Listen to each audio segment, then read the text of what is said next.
तो सत्र की कार्यवाही अनिश्चित काल के लिए स्थगित होने से पहले दूसरे दिन भी जमकर सदन में हंगामा हुआ।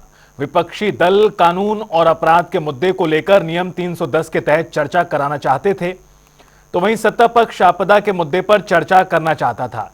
इसे लेकर बीजेपी ने भी हाथ में पोस्टर लेकर विधानसभा में परिक्रमा तक की। रिपोर्ट आपको दिखाते हैं।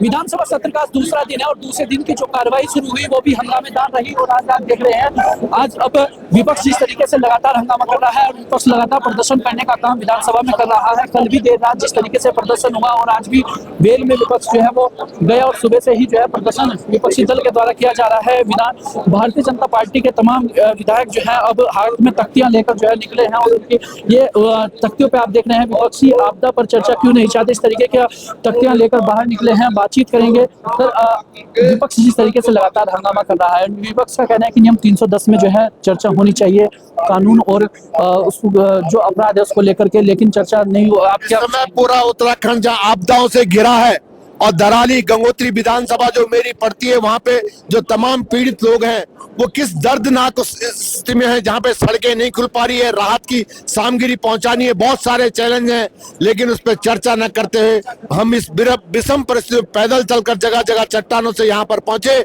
किस गैर शहर में जो है उन दराली की आपदाओं पीड़ितों की आर्थिक पैकेज की बात की जाए, उनको विस्थापन की बात की जाए, लेकिन विपक्ष जो है यहाँ पर जो है सदन को चलने दे रहा है। ये बड़ा खेदजनक विषय है। मुझे विपक्ष के साथियों से पूरी उम्मीद थी कि दुखद घड़ी में वो सब जो है यहाँ पर साथ देंगे। तो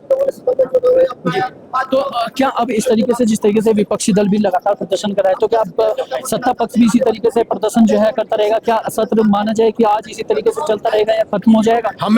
मुझे पूरी आशा है विपक्ष के तमाम साथियों से कि आपदा की इस विपद परिस्थितियों में आपदा के उन लोग जिन्होंने अपने लोगों को खोया है, जहां पर राशन रसद सामग्री पहुंचाना बहुत चैलेंज है, जहां पे सड़कें नहीं है, लेकिन माननीय मुख्यमंत्री ने जिस युद्ध स्तर पर काम किया उस पर चर्चा होनी चाहिए। उनको कैसे भविष्य में विस्थापन की पूरे उत्तराखंड में आज आपदाओं से जगह जगह कई पुल बह गए, कई लोग हताहत हुए, उस पर चर्चा होनी चाहिए। तो बहुत गंभीर विषय है। मैं विपक्ष के साथियों से अनुरोध करूंगा कि बहुत महत्वपूर्ण विषय है और सबके लिए और हमारी आम जनमानस के लिए जरूर इस पर चर्चा करेंगे। तो ये हमारे साथ विधायक जो विपक्षी जो सत्ता पक्ष के विधायक है, भाजपा के विधायक लगातार वो भी अब तख्तियां लेकर निकले हैं और विधानसभा सदन के अंदर जा रहे हैं। अब ये जो सत्र है वो और भी हंगामेदार होता हुआ दिखाई दे रहा है। विपक्ष के साथ साथ सत्ता पक्ष के लोग भी अब तख्तियां लेकर हाथों में निकल पड़े हैं। अब देखने वाली बात होगी कि आगे किस तरीके की कार्रवाई रहती है। अपने सहयोगी अनु भट्ट के साथ मैं सैनी बराड़ी से।